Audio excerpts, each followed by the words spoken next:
자, 문제 봅시다.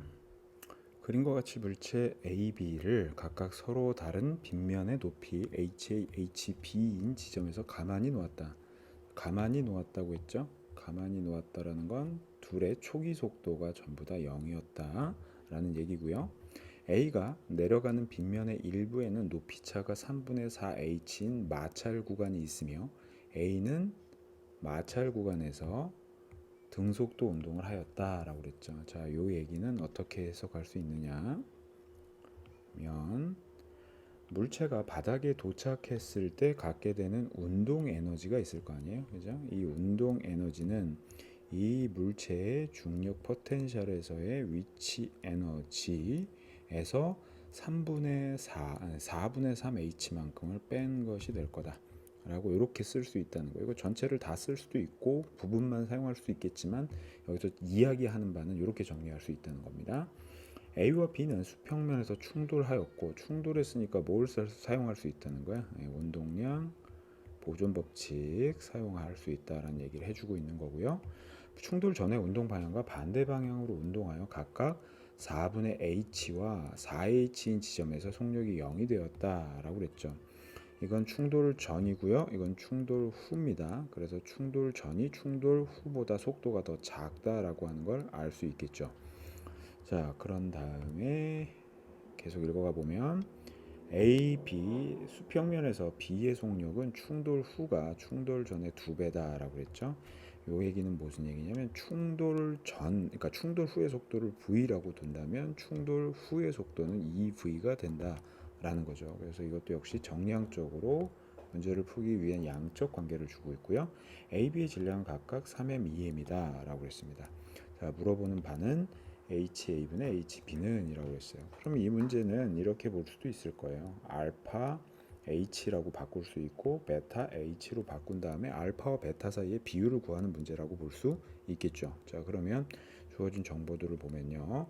첫 번째 정보들을 바탕으로 생각을 해봅시다. 이 V의 속도를 갖고 있고 V의 속도를 갖고 있어요. 그러면 운동 에너지가 얼마만큼? 4배만큼 차이가 나는 거죠. 4H만큼 그러니까 운동 에너지가 4배만큼 차이가 나는데 그게 모두 위치 에너지로 전환된 거니까 높이가 4h라고 한다면 첫 번째 상황에서의 높이는 h라고 그랬죠. 그래서 h라고 할 수 있겠죠. 그래서 hb는 구했고요. 그 다음에 나머지를 생각을 해봅시다. A가 충돌 후의 높이가 4분의 h니까 V는 루트 2GH니까 속도를 V라고 해서 높이가 h일 때 만들어낼 수 있는 속도가 V라고 그랬잖아요. 그죠? 혹은 h만큼 올라갈 수 있는 수평면에서 h만큼 올라갈 수 있는 속도를 V라고 했을 때 4분의 h만큼 올라가는 거니까 높이가 4분의 h만큼 올라가니까 속도는 2분의 V라고 볼 수 있겠죠. 그러면 이 상태에서 이제 운동량 보존 법칙을 이용해서 방정식을 세워볼 수 있을 겁니다. 오른쪽을 플러스, 왼쪽을 마이너스라고 쓰고 이제 방정식을 기술을 해보도록 하죠. 맨 처음에 물체는 3ma 마이너스 3m 질량이 A의 질량을 3m이라고 했으니까요. 방향을 마이너스로 잡았으니까 마이너스를 쓴 겁니다. 3m v 플라임만큼의 속도를 갖게 될 거고요. B는 얼마만큼 갖게 되냐면 플러스 2mv만큼의 속도를 갖게 되는 거죠. 자, 충돌 후의 속도를 생각을 해보면 A는 질량 3m을 갖고 플러스 방향으로 갈게 될 거고요. 속도는 2분의 v가 될 거예요. 그 다음에 충돌 후에 B는 마이너스 방향으로 움직이죠. 질량은 2m이고 속도는 4v가 됩니다. 그러면 이제 질량은 모두 다 지워지게 되겠죠. 그리고 나서 분수가 하나 있으니까 분수를 해결하기 위해서 2를 곱해보면 마이너스 6v 프라임 플러스 4v는 3v 마이너스 v 4v 요거 2v죠. 계산을 잘못했네요. 2v에다가 다시 2를 곱해야 되는 거니까 이제서야 8v가 되겠죠. 그러면 계산을 해주면 넘어가서 12에서 9v가 되겠죠. 그 다음에 이것은 6v 프라임이 됩니다. 그럼 v 프라임의 크기는 얼마가 되냐면 2분의 3v가 되죠. 그럼 2분의 3v가 됐으니 이제 질량의 비율을 구할 수가 있겠네요. 속도가 맨 처음에 올라왔을 때, 맨 처음에 내려왔을 때 속도는 2분의 3v라고 그랬어요. 그럼 높이는 속도가 v일 때 높이가 h라고 그랬으니까 v 프라임일 때는 4분의 9 h만큼의 높이에 해당하는 속도를 갖고 있다라고 볼 수 있겠죠. 그런데 ha는 운동 에너지로 전환된 속도는 ha에서 4분의 3 h를 뺀 값입니다. 이게 4분의 9 h라는 거죠.